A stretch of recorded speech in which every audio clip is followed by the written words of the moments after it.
Children, let us learn today about idioms. Idioms. So, what idioms actually are?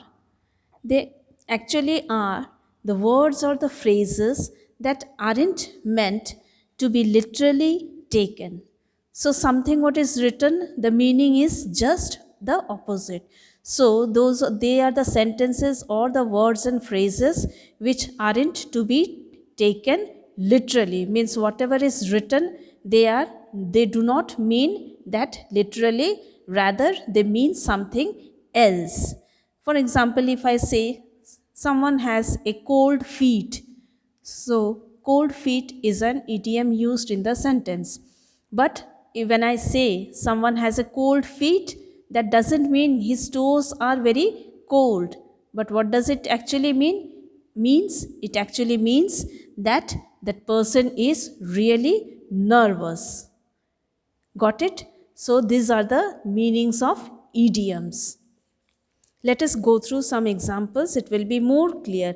And in idioms, in English grammar, there are so many types of idioms which take the usage of the different parts of the body. Today we will focus on that part in idioms, where the body parts are used. Let us see. See, head. To be head and shoulders above. What does it mean? To be much better than others. See, to be head and shoulders above. Whatever is the meaning is totally different from the literal sense, isn't it? What does it mean? To be much better than others. So, when we refer to someone who is much better than others, then we say he is head and shoulders above the rest. For example, he is head and shoulder above all his classmates in playing chess. So he is head and shoulders above all his classmates. That doesn't mean that his head and shoulders are longer than others, but it means that he is much better in playing chess than his classmates. He is head and shoulder above. To go above someone's head.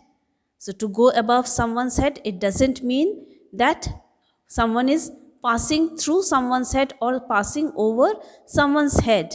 What it really means, to be difficult to understand. So, at times when we find very hard to understand certain lecture of the teachers, then we said it is going above my head. So, that's the usage of the idiom.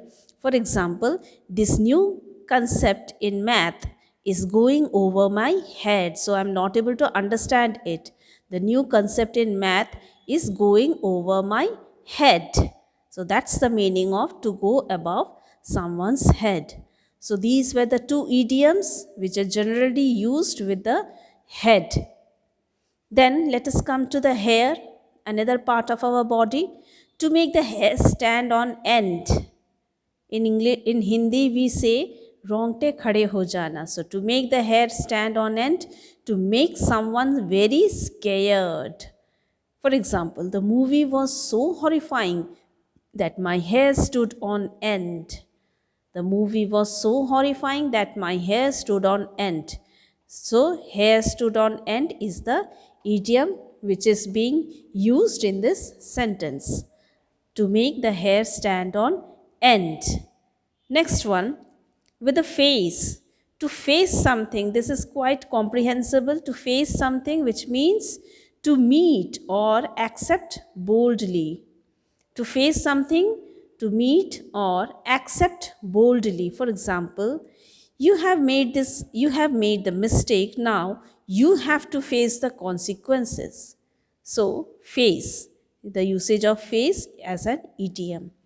Face to face, personally, I want to meet your parents face to face, often spoken by your teachers. Okay. Example, I want to meet all your teachers face to face and find out how you behave in the class, said my mother. So I want to meet all the teachers face to face means personally I want to meet them. Eye, to keep an eye on. It doesn't mean that I will take off my eye and keep it somewhere else. No. To keep an eye on, to take care of someone. Okay. So, keenly observing something or monitoring or supervising something. For example, when my parents had to go to Nagpur, they asked my neighbor to keep an eye on me. So they asked my neighbor to keep an eye on me means they asked my neighbor to take care of me. Open somebody's eyes too to make someone realize something. We have to open the teacher's eyes to the way in which Nevin flatters her.